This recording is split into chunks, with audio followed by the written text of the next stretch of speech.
What I'm telling you about how the mind works is science. It's been tested for millennia to work, and the results were recorded in the ancient historical Vedic texts.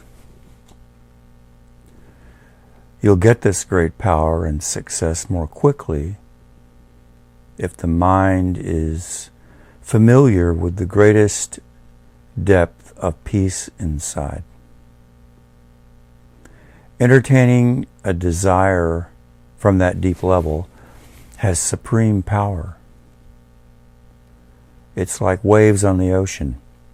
Just as a wave might have some power on the surface slapping against a boat, a wave has much greater power when it's stirred from the greatest depths of the ocean. And the great and powerful wave rises up from that great depth. The world's highest waves are at Cortes Bank, located 100 miles off the southern coast of California, at San Clemente. There's a sunken island out there. The floor of the ocean dips way down, and the current coming into California hits that cliff and creates the enormous waves out there, but they fade out far offshore.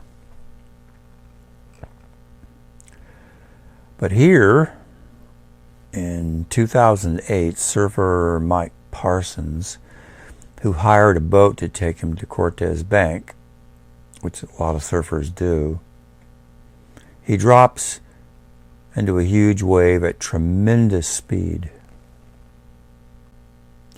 All the other big wave spots, say Hawaii, begin closing out at about 50 to 100 foot heights. But during a once-in-a-century El Nino type swell, the Cortes Bank could generate a wave 1,000 feet high. There's greater power in the silent depth of the ocean. We just have to train, and just like with the mind, we just have to train the mind to entertain a thought at that deep silent level. Then we allow the fulfillment of the desire to come to us. While thinking in that way, just gently resist the temptation to get up and try to fulfill that desire in the world somewhere. There's a Vedic axiom that goes, do less, accomplish more. Do nothing, accomplish everything. And as a foundation, it will help if you use the methods I gave you in my 2 earlier videos on how to be happy. Happiness radiates from us like fragrance from a flower and draws all good things toward us. So allow your happiness to nourish yourself as well as other people. You don't have to strain after your needs in life. It's enough to be quietly alert and aware of your needs. In this way, life proceeds more naturally and effortlessly. In other words, never worry. Worry never solves a problem. It only makes you feel bad. You could call this method a state of surrender, or a surrender to our karma, or a surrender to God's will. But it's a release from struggle in the mind. At this point in the history of our planet, in this world transition, we have to be careful. This is a delicate time when purity is rising and God's presence is coming to Earth. It's already creating massive changes in the rise of vegetarians and vegans and their concern for the lives of animals. And some of the animal farms are closing down. It's causing positive changes in politics, as in our election of a president who tells the truth. He doesn't call people ugly names, doesn't steal from his voters or lie to them. He doesn't pack the justice system to protect himself or his family as he commits his crimes. He doesn't put the wrong people in charge. And he abides by the law. But democracies are fragile, and the next election could always put the other side in power depending upon the planets, because the earth has its own karma too, and this nation does too. Democracy is always a fight from beginning to end. That's because the leadership is not using their full potential of the mind. They're not enlightened. And you can't elect an enlightened man because the nation isn't enlightened. They're reflectors of the consciousness of the people. I should add, this government will no longer be needed in Satyug. We'll have a new form of government that is perfect, and the enlightened people who live in Satyug will rule their own universe. So, especially in this world transition, if we have any trepidation about doing something because it might have a negative effect on someone or on ourselves, we don't even think about it. We don't do it. If it's negative, we don't look at it. We don't listen to it. We especially don't become friends with the wrong people or remain friends with the wrong people. We don't hate them. We just feel compassion for them and take care of ourselves. We protect ourselves above all. We stay away from anything that's not right, because in this world transition, only the righteous will survive. That is a promise from Maharishi. When our level of consciousness is raised by diving deep inside to experience that infinite silence, the thoughts we think and the action we perform at that higher level of life energy and intelligence will have an overriding influence on our karma from the past, and it will produce greater results. This is how, by regularly experiencing higher states of consciousness during our meditation, beginning with transcendental consciousness, supplemented by the power of good deeds, this is how the negative influence of past karma can be counteracted and our present karma smoothed. Then we can desire something and achieve it without resistance or obstacles and get the most powerful results. We can actually neutralize our karma and have greater control over our lives. We become the master of our own destiny. And the greatest power is the ability to nourish. That is, to help others and to help ourselves. That state of unbounded awareness, where only consciousness, wakefulness exists, samadhi, can be experienced during meditation in 3 different ways. Nirvikalpa Samadhi, that is without a break. Savikalpa Samadhi, where it sometimes breaks.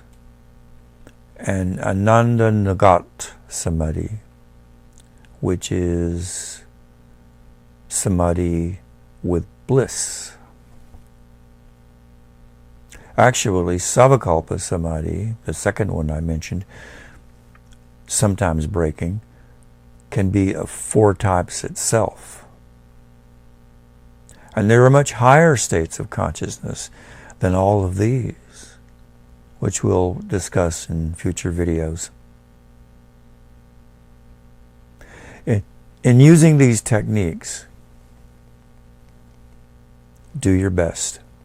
If you don't succeed, we say it's God's will.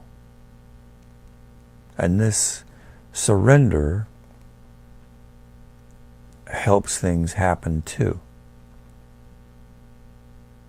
This easiness in life will allow you to move mountains. Something else we can do is to forget the past. When we take care of the present, nature works out our destiny. And if we think of defeat, that's what we'll get. If we're undecided, nothing will happen for us. We just have to pick something great to do and do it.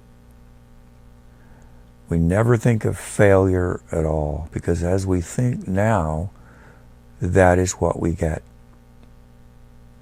If the goal is uncertain, natural law cannot help.